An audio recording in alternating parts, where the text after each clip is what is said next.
Bonjour à tous et bienvenue pour la quatrième édition de Dans la peau d'un entrepreneur pour le Facebook Live de l'ADI. Aujourd'hui, on est avec Afi Thiam. Bonjour Afi. Bonjour. Alors Afi, elle a une activité qui parle peut-être à certains d'entre vous et pas du tout à plein d'entre vous. Elle a créé une marketplace, ça va nous expliquer ce que c'est, pour mettre en avant des artisans made in France. Est-ce que j'ai bien présenté ton activité, Afi, ou est-ce que c'est C'est presque bien ça? ça. Alors, c'est-à-dire que je souhaite effectivement mettre en place une marketplace qui permet de mettre en relation des artisans d'art avec des particuliers ou des professionnels, spécialement dans le domaine de tout ce qui va être décoration, design. Donc avec des ébénistes, des tapissiers, des céramistes, des maîtres verriers, enfin voilà, plein de... Des artisans, des métiers qu'on ne trouve pas spécialement sur Internet en général. Exactement. Et donc, toi, ce que tu vas proposer, c'est justement de les connecter. Alors, ce que Comment? je Pourquoi? propose sur ce que j'aimerais bien proposer sur ce site, c'est effectivement donc déjà de proposer leur création Ouais. en vente en ligne, mais également il y a leurs prestations sur mesure. C'est-à-dire qu'il y a des personnes parfois qui ont envie d'avoir une bibliothèque sur mesure, et bien ils vont faire appel à un artisan d'art, un ébéniste. Mhm. Et puis, ce que je souhaite proposer aussi, c'est des ateliers pour permettre aussi au public d'aller à la rencontre des artisans d'art, se rendre compte du temps de fabrication qui est nécessaire à la réalisation des objets. Et voilà pourquoi un objet comme ça a de la valeur. C'est un objet qui a de la qualité, c'est un objet de qualité et qui en plus va durer dans le temps. Donc, tu proposes des espèces d'ateliers, c'est ça? Ils vont essayer. Voilà, c'est-à-dire qu'on a un maître verrier qui peut proposer un atelier, réaliser son collier en vitraux. Donc, on va souffler le verre avec le. Ou il va nous souffler pour nous, peut-être, parce Voilà, que je il va pense que c'est peut-être des faire la années de pratique. démonstration, Oui, voilà. mais en tout cas, avoir une approche du métier par la pratique artisanale. Et donc, ça, c'est ce que tu vas proposer comme service sur ce site internet. Voilà. Mais tu peux nous expliquer ce que c'est qu'une marketplace? Parce que j'avoue que même pour moi, ça n'a pas toujours été très très clair. Alors, C'est des des terminologies un peu nouvelles. terminologies. Un peu nouvelles. Alors, la différence entre une marketplace et un site internet, c'est qu'il y a en fait plusieurs artisans Mhm. qui vendent leurs produits. C'est-à-dire que ce n'est pas une seule personne. Par exemple, moi, si je lançais ma marque Affitiam, c'est pas que mes créations, c'est les produits de plein d'artisans. Donc, il y a Vincent, Sandra, Guillaume, enfin, voilà. Et sur la plateforme, à terme, nous, on espère avoir une quarantaine d'artisans, pouvoir représenter un catalogue de 40 artisans. Voilà. Et là, pour le moment, tu en as combien des Pour le artisans? moment, on a une dizaine d'artisans. Donc, s'il y a des artisans talentueux qui écoutent, peut-être Voilà, s'il y a que. des artisans d'art qui aimeraient avoir plus de visibilité sur Internet et pourquoi pas avoir la possibilité d'augmenter leur chiffre d'affaires, et ben, qui n'hésitent pas à me contacter. D'accord. Et les artisans, ils savent faire ça? Comme Alors, le projet justement de cette marketplace, c'est que c'est vrai que moi je suis partie du constat que les artisans d'art, en fait, n'avaient pas forcément les ressources pour être visibles sur Internet.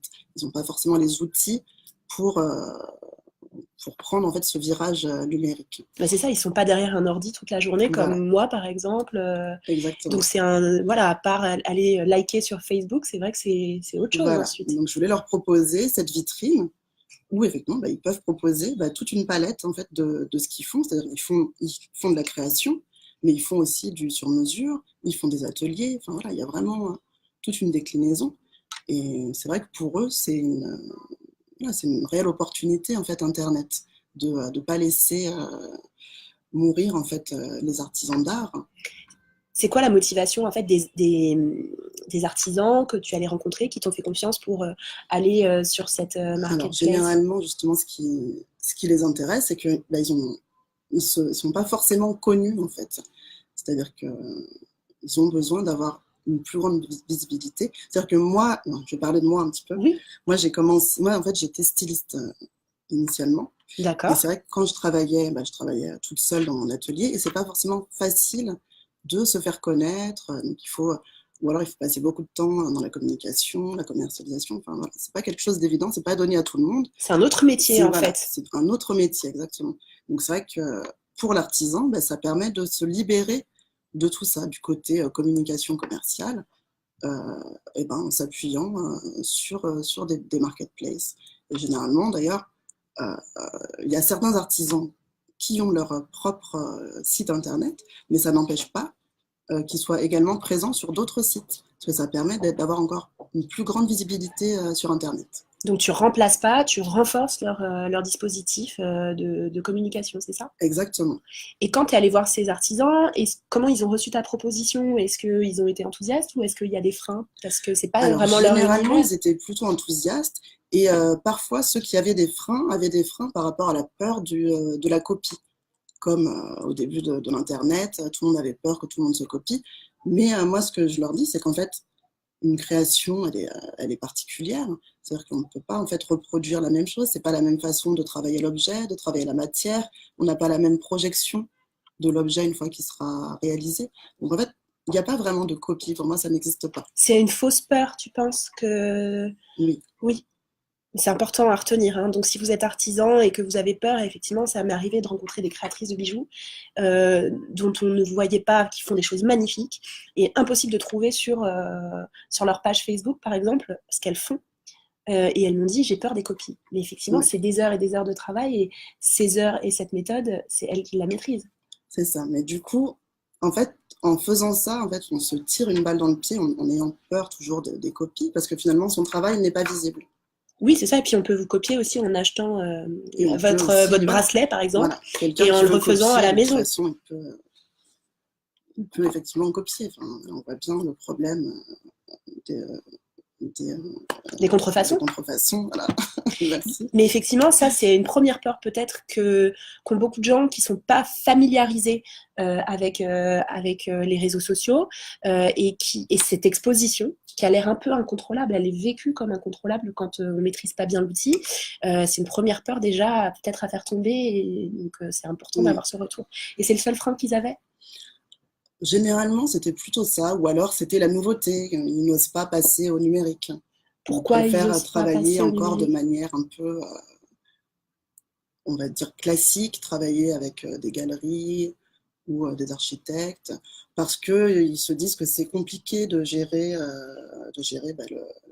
d'intégrer des photos, d'intégrer des prix, des fiches techniques, tout ça. Oui, c'est ça, c'est tout ce dispositif de communication Mais donc, c'est pour ça que moi, en proposant Minority Matter, je leur propose en fait de prendre en charge toutes ces étapes-là. Parce que toi, c'est ton métier, donc tu m'expliques, on va parler un petit peu de toi. Toi, tu as été styliste, du coup. Oui, j'ai commencé par travailler comme styliste. Et assez rapidement, j'ai évolué dans les métiers de la communication, et puis notamment la communication digitale. La communication digitale, donc tout ça, enfin en tout cas, tu es spécialiste à la fois, tu peux te mettre dans la peau d'un artisan parce que tu l'as été. Voilà, exactement. Et ensuite, tu as travaillé pendant combien d'années dans la com? Ça fait 10 ans que je travaille dans la 10 ans, oui. Donc voilà, et la communication digitale en particulier. Et donc tu as été d'abord styliste, puis tu as fait de la com. Pourquoi tu as arrêté d'être styliste? Pourquoi tu as changé? Pourquoi j'ai changé? En fait, quand je travaillais comme styliste, finalement, naturellement, en fait, je me suis dirigée vers les métiers de la communication parce que ça m'intéressait vraiment. Donc ensuite, j'ai voulu creuser sur cette voie, mais je me suis toujours intéressée en parallèle à tout ce qui était stylisme, design, décoration. Là, ça, c'est toujours une passion, en fait, pour moi. Donc, tu as complété ta palette, en fait. Tu avais l'intuition que c'était dans ce domaine-là que tu allais travailler, mais... Voilà, j'ai toujours voulu travailler dans des métiers artistiques, dans l'utilisme et dans le design. Mais maintenant, c'est vrai que moi, j'ai été confrontée aussi à ce problème en fait, de visibilité en tant que styliste. Oui, parce que quand tu t'es lancé ma marque, oui. Et j'ai été confrontée à ce problème-là vraiment. Donc, à un moment, comment on fait pour augmenter sa clientèle? Et il n'y avait pas encore Facebook Et à l'époque, il n'y avait pas encore Facebook. C'était quand? Enfin, ça date de quand? Ça date, je ne sais pas si je peux vraiment le dire. En 1900 Il y avait MySpace au moins. On va dire que c'était le début des années 2000. Mais oui, mais c'est vrai que finalement, ça s'est accéléré. On a l'impression maintenant qu'on y est depuis toujours. En France en 2008. Ah oui, donc ça fait que 10 ans en fait. Voilà. Donc, il y a 10 ans, tu as créé ta marque. Et effectivement, quand tu es tout petit, Comment tu te quand fais tu es tout connaître petit, par alors moi, rapport à à l'époque, Zara? il y avait voilà, c'est ça, face à des grands industriels, c'était très compliqué. Et puis en plus, à l'époque, il n'y avait pas encore cette prise de conscience de la façon de travailler De l'éthique? de l'éthique, voilà, de la façon de consommer des Mhm. produits qui sont fabriqués localement, consommer des produits qui utilisent des matières brutes. Enfin, voilà, il n'y avait pas toute cette Toute cette conscience-là. Et conscience. du coup, il y avait en plus en même temps l'essor de toutes les grandes marques, Zara, H&M, enfin voilà, toutes ces grandes marques en fait prenaient le dessus. Et du coup, quand on comparait un article de chez H&M, au niveau du prix, je veux dire, hein, bah, c'est sûr qu'un t-shirt à Ouais. 5 euros comparé à un t-shirt qui est fait à la main, avec le temps, l'investissement, la matière et tout ça, qu'on vend du coup à 40 euros, et ben, le public à cette époque-là était plus enclin à acheter chez H&M que à Le préserver même à 12 euros que. voilà, Voilà. c'est ça. Donc du coup, on se retrouve aussi après à être dans une société où tout le monde en fait a la même chose, quoi. Il y a plus de, enfin, il y a une standardisation en C'est fait vrai. des objets. Donc c'est vrai que c'est aussi tout ça qui a fait que j'ai voulu créer aussi Minority Matters, c'est que en fait à un moment on peut aussi choisir de personnaliser des objets, d'acheter des petites séries, on peut devenir en fait des consommateurs. Ça veut dire que les artisans en fait qui vont sur Minority Matters, ils peuvent continuer à faire des petites séries, à faire des choses très pointues. Parce que Internet aussi, il y a aussi la peur que d'un seul coup, tu aies Oui, plein de commandes qui arrivent d'un coup. Et quand tu es un artisan et que tu as juste une paire de mains, tu peux pas avoir la force de réponse d'un Zara qui va faire travailler exactement. C'est-à-dire que les une personnes usine. qui vont acheter sur Minority Matters, ils ont cette conscience-là qu'ils vont acheter un produit issu de l'artisanat, donc un produit qui est fabriqué à la main, pas par des machines. Mhm. Donc un produit où ça va mettre du temps en fait à fabriquer ce type d'objet. Pour fabriquer un sac à la main, ça met du temps, ça met plus de temps qu'un sac industriel. Et les délais sont précisés sur le site. C'est-à-dire qu'on dit le délai de fabrication est de 2 à 3 semaines. Donc les personnes savent très bien qu'il faut attendre en fait pour pouvoir bénéficier de cet objet qui sera un objet en fait d'une très grande qualité et en plus d'une pièce unique. Et les artisans, ils viennent de partout dans le monde ou c'est du. Alors c'est surtout moi je me suis surtout posée sur la France, sur l'artisanat d'art. Donc on est sur du Made in On est France. sur du Made in France. Oui. D'accord, très bien. On va saluer les gens qui nous ont rejoints. J'ai l'impression qu'il y a déjà plein de commentaires. Il y a Denis qui est là. Bonjour Denis. Bonjour Médine. Médine qui a été fidèle pendant toute la semaine. Bonjour, bienvenue sur ce live. On a Joël aussi qui a été très actif. Joël qui commence avec Caroline. Bonjour Caroline. Bonjour. Et bonjour Julia. Il y a Joël qui a déjà une question. Sur les artisans, il veut savoir si ces artisans d'art sont dans différents domaines. C'est quel domaine d'activité? Tu avais parlé d'un verrier tout à l'heure, tu viens de parler d'un Oui. sac. Alors c'est vraiment tout ce qui va être autour de la décoration et du design. Donc, Donc on va avoir tout ce qui est artisanat, art de la table, oui, par exemple. Il va y avoir tout ce qui est coutellerie d'art, il va y avoir tout ce qui est objet en céramique, objets décoratifs en fait, mais aussi du mobilier. Donc, tout ce qui va être mobilier, des chaises, des sièges, des bibliothèques, voilà, tout ce qui est vraiment pour l'habitat, mais aussi tout ce qui va être bijoux et maroquinerie. ah, très bien. Ok. C'est noté quelque part dans un coin de ma tête. Joël, ah oui, par rapport à la question, la peur de la copie, Ouais. il demande s'il n'y a pas une possibilité de déposer un modèle pour une œuvre d'art à l'INPI pour se préserver de ce genre de risque quand on met ses photos. Est-ce que tu. Alors sur l'INPI, je sais qu'on peut déposer des modèles quand c'est possible, effectivement, pour un créateur de déposer un modèle. Donc ça, il n'y a D'accord. pas de souci. Ouais, ouais. Ah oui, et Joël explique, oui, effectivement, mieux vaut acheter des choses qui semblent au début chères, mais qui tiennent des années, voilà, C'est ça, à la exactement. différence de produits peu chers et qui sont Qui sont usés très usés et qu'en vite. fait qu'il faut renouveler tous les mois. Effectivement, Joël, il se fait vraiment l'écho d'une conscience nouvelle des De consommer. consommateurs, de ce que tu appelais consommateurs C'est ça. tout à l'heure. Effectivement, c'est vraiment, c'est ça. Ah oui, est-ce qu'il y a une sélection pour être présent sur ta marketplace? Alors une sélection dans quel sens en Eh fait ben, je sais pas, comment tu les choisis? Alors moi je l'ai choisi, moi je cherche vraiment des artisans d'art C'est-à-dire des personnes qui ont vraiment suivi une formation avec un maître. Voilà, des personnes qui font vraiment une création, qui travaillent vraiment à la main. Pas des personnes qui assemblent. C'est-à-dire, je cherche vraiment des artisans qui travaillent la matière brute et qui la Mhm. transforment. D'accord. Bon, bah, il y a un niveau d'exigence, mais qui promet une belle qualité, en tout cas, de produits sur ce site. Bonjour Biba, Bonjour. bienvenue dans ce live. N'hésite pas à poser des questions si tu en as. En tout cas, ça suscite beaucoup, beaucoup d'intérêt. C'est vrai que cette question des réseaux sociaux, de comment faire connaître son activité, toi, c'est ton expertise. Comment tu vas faire? Comment ça se passe? Comment tu fais, toi, pour faire connaître Minority Alors, Matters? nous, c'est vrai que sur Minority Matters, on a commencé par faire un crowdfunding Ah oui? pour Et se... alors, un financement participatif, hein, je Voilà, précise pour les c'est gens qui ne ça, parlent oui. pas en ing. Et explique-nous comment tu as fait Donc, et pourquoi. alors, le crowdfunding, l'idée de départ, c'était aussi de tester en fait les réactions du public, voir est-ce que ça peut intéresser des personnes d'acheter des produits qui sont fabriqués à la main avec un délai de fabrication, voir aussi les artisans d'art, euh, voir comment ça peut fonctionner. Enfin, voilà. Et c'est vrai que ça a plutôt bien fonctionné, puisqu'on a réussi à atteindre l'objectif qui était fixé. Comment on fait pour atteindre l'objectif qui est fixé? Parce Alors, que par contre, pour atteindre l'objectif pour un crowdfunding, c'est vraiment beaucoup, beaucoup de temps et d'investissement. C'est-à-dire qu'on ne se rend pas compte, en fait, quand on voit les communications, crowdfunding et des news. Non, mais c'est vraiment, en fait, c'est tous les jours, tous les jours, tous les jours, communiquer, envoyer des newsletters, communiquer sur les réseaux sociaux, Mhm. en parler à la presse. Enfin, voilà, c'est Parce tout un... qu'effectivement, on a l'impression qu'il suffit de faire une campagne de crowdfunding pour lancer son projet, mais c'est vrai que c'est une minorité des projets qui sont Oui, tous les financés. projets n'aboutissent pas. Il faut que tu... Comment ça fonctionne? Il faut que tu aies 100% du financement que tu demandes. C'est ça. Sinon, si on n'atteint pas Sinon, les on perd tout. 100%, d'accord. Et comment t'as procédé, toi?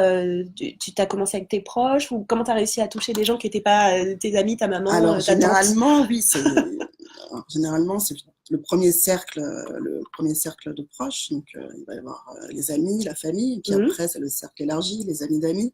Et puis ensuite, tout ça, ça a une répercussion, ça fait un effet boule de neige, où en fait, plus on parle de quelque chose, et ben, plus on en parle. Ça, c'est clair ce que je dis. Oui, enfin, tu crées des petits ambassadeurs. Voilà, c'est ça. C'est les gens que tu as réussi à convaincre, ils vont en parler autour d'eux. Exactement aussi. D'accord, très Il ne bien. faut pas hésiter à demander aux gens de relayer, en fait, auprès de leurs proches qui a ce crowdfunding en place.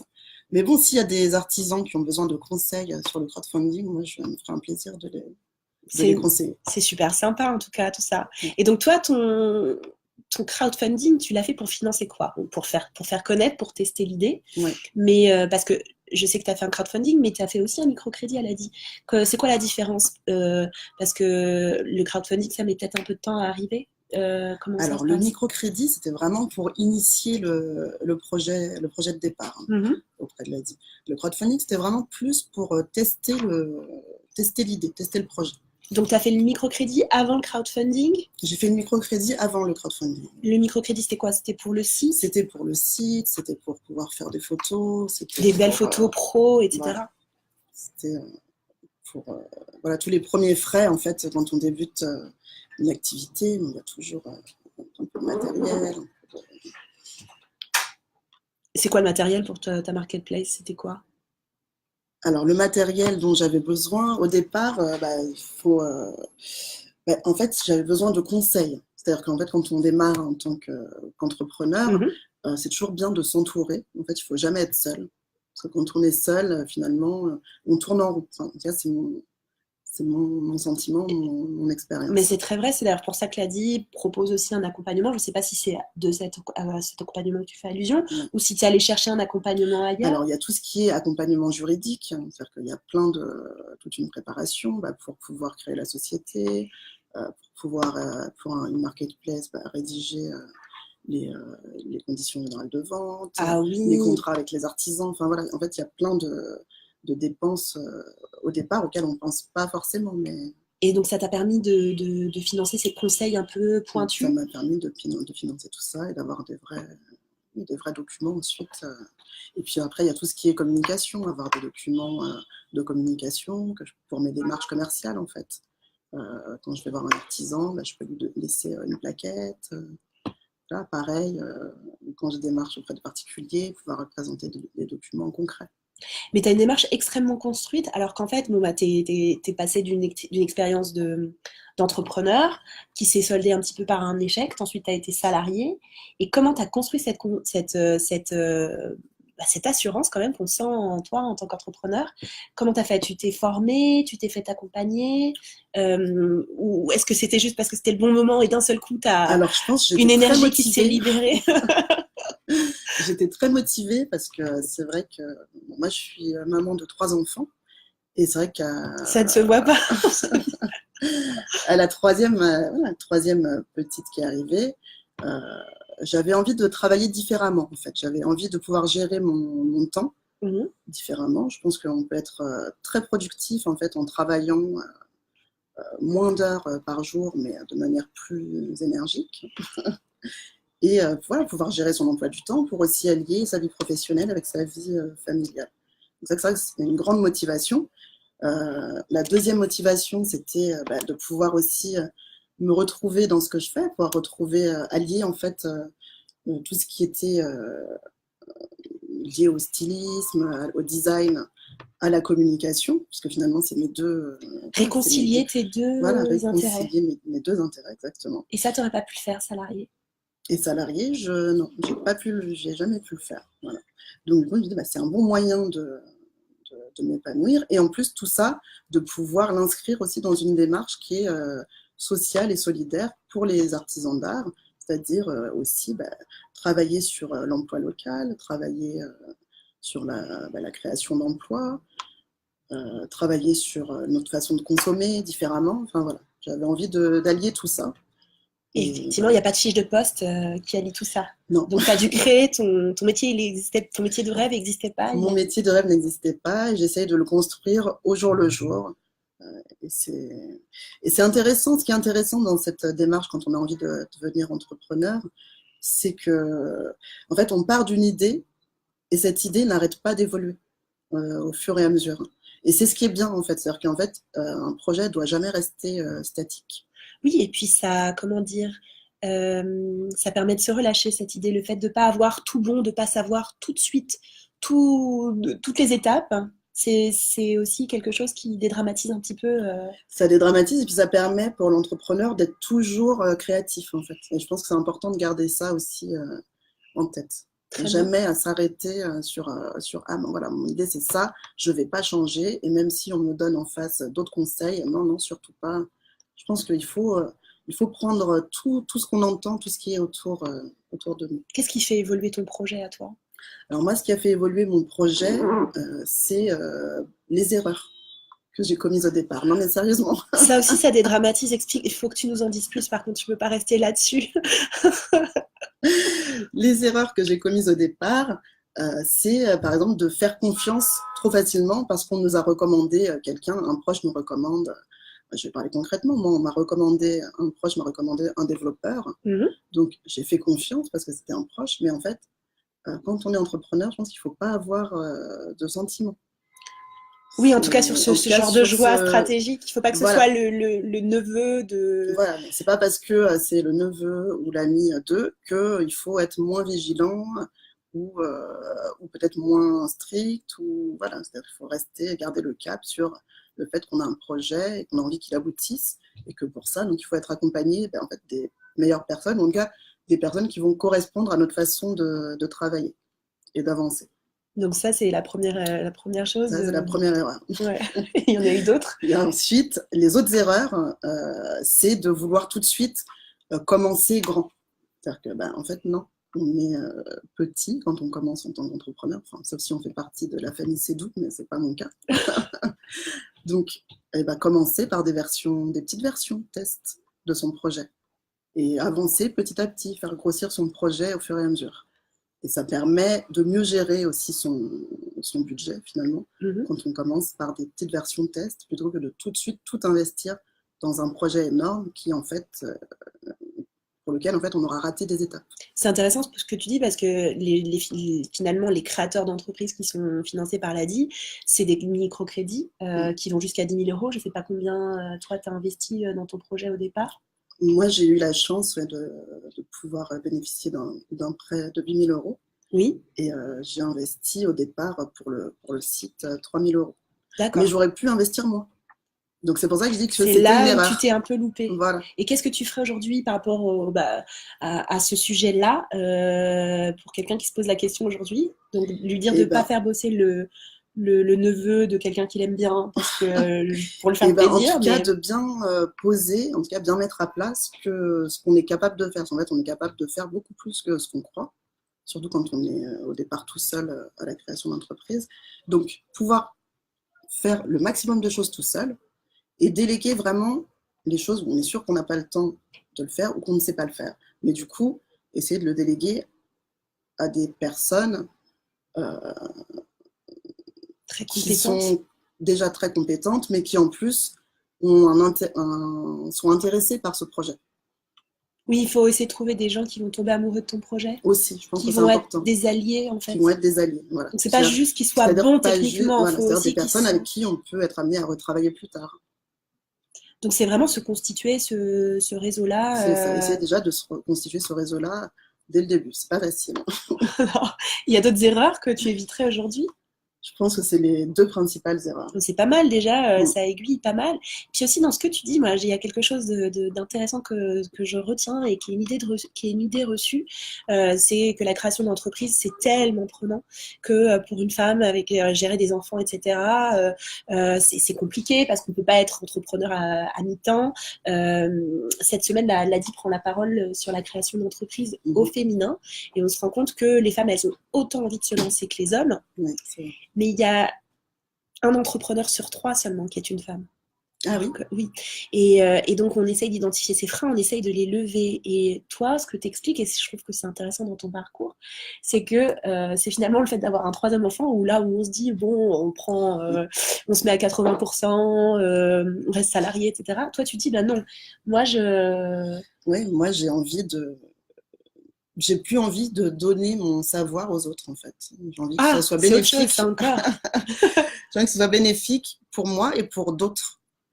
Pour la société. Voilà, pour la société, pour ceux en quoi je crois aussi.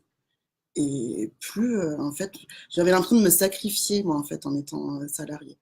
De sacrifier mes compétences, de sacrifier beaucoup de choses. J'ai été frustrée. Et donc, du coup, c'était quoi? C'était un désir de créativité, d'indépendance? C'était à la fois créativité, dépendance et d'épanouissement, en fait. D'épanouissement personnel. Vraiment un épanouissement personnel. Sachant que la route ne serait pas une ligne droite. Hein. Et comment ça se passe, du coup, avec tes enfants? Comment ils perçoivent leur maman entrepreneur? En tout cas, je peux m'occuper de mes enfants. Ça, c'est beaucoup plus qu'en ayant des horaires de 10h à 18h, 19h. Je peux aller les chercher à l'école, je peux passer du temps avec eux, et je peux travailler en même temps. Voilà, et c'est quoi ta journée type? Parce que le concept de ces vidéos, c'est dans la peau d'un entrepreneur. Si on passe une journée avec toi, ta journée type, c'est quoi? Est-ce qu'il y a une journée type même? Alors, est-ce qu'il y a une journée type dans mon emploi du temps? Oui, il y a toujours quand même une régularité. C'est important quand même d'avoir une certaine constance quand même dans son emploi du temps. On est obligé, quand on est entrepreneur, d'être un peu plus rigoureux, je pense. De s'auto-coacher en termes d'organisation. C'est très important, de ne pas se laisser déborder dans les deux sens, en fait. Il ne faut pas non plus se laisser déborder par la famille, mais il ne faut pas non plus que l'entreprise déborde sur la famille. Ça va vraiment dans les deux sens. Et qu'est-ce que tu aimes le plus dans ta vie d'entrepreneur, dans tes journées, justement? Alors moi, ce que j'aime le plus, c'est vraiment d'aller à la rencontre en fait, de tous ces artisans d'art, de rencontrer, de voir leur façon de travailler, de rencontrer des personnes. C'est aussi en fait un contact humain derrière tout ça. Et donc moi, c'est vrai que c'est surtout ça que j'apprécie. Et qu'est-ce que tu aimes moins? Qu'est-ce que j'aime moins? Qu'est-ce que t'aimes pas même? Tu peux le lire. On est dans la peau d'un entrepreneur, donc on est là sans Qu'est-ce langue que de j'aime bois. pas? J'aime pas quand j'ai fait une erreur que après je trouve stupide et que je m'en veux pendant des jours et des jours. Comme quoi? Comme ça, Et ben, comme comme ça, tu te ce dont je sentiras parlais, mieux. oui, comme Comme ça. voilà, Ce tomber choix sur de prestataire. voilà, choisir le mauvais prestataire qui te fait perdre du temps, qui te fait perdre de l'argent et qui te rend fou en fait.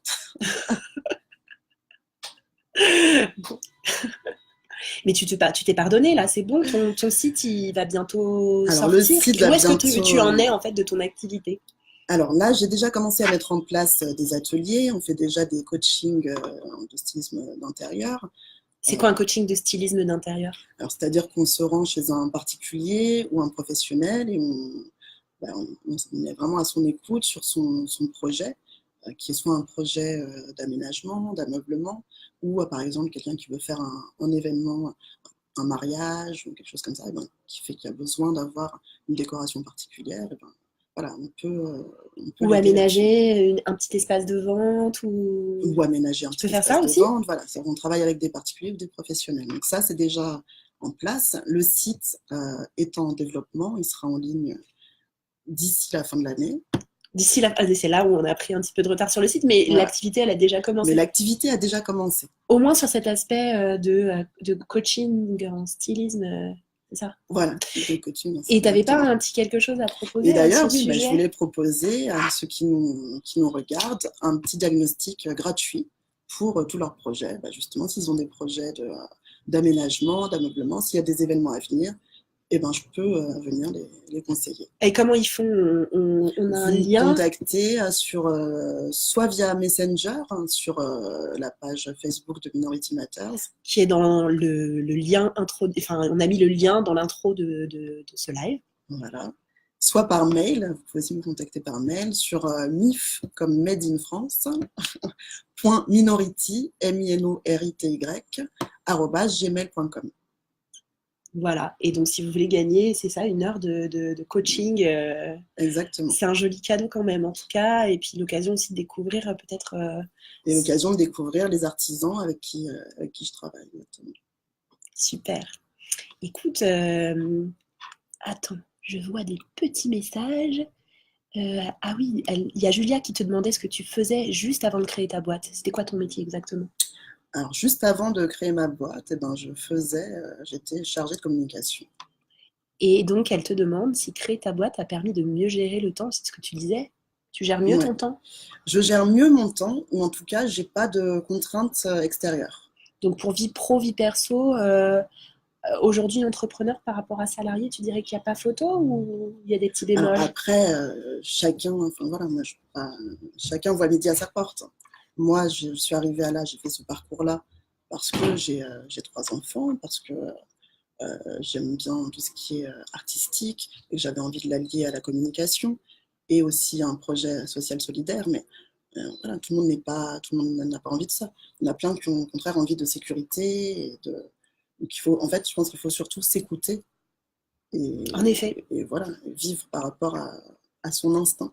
Il y a JC qui est d'accord avec toi. Il dit: Je pense qu'il faut être organisé et s'accorder un moment privé. Il est surtout important de respecter ces 2 moments. C'est ce que tu disais. Exactement. De gérer cette équipe, de ne pas se laisser De ne manger. pas se laisser déborder dans les 2 sens. Dans les 2 sens. Mmh. Voilà, Médine est d'accord. Il dit bien sûr, bien sûr, bien sûr. Donc voilà. Et écoute, on arrive bientôt, je pense, à la fin de ce live.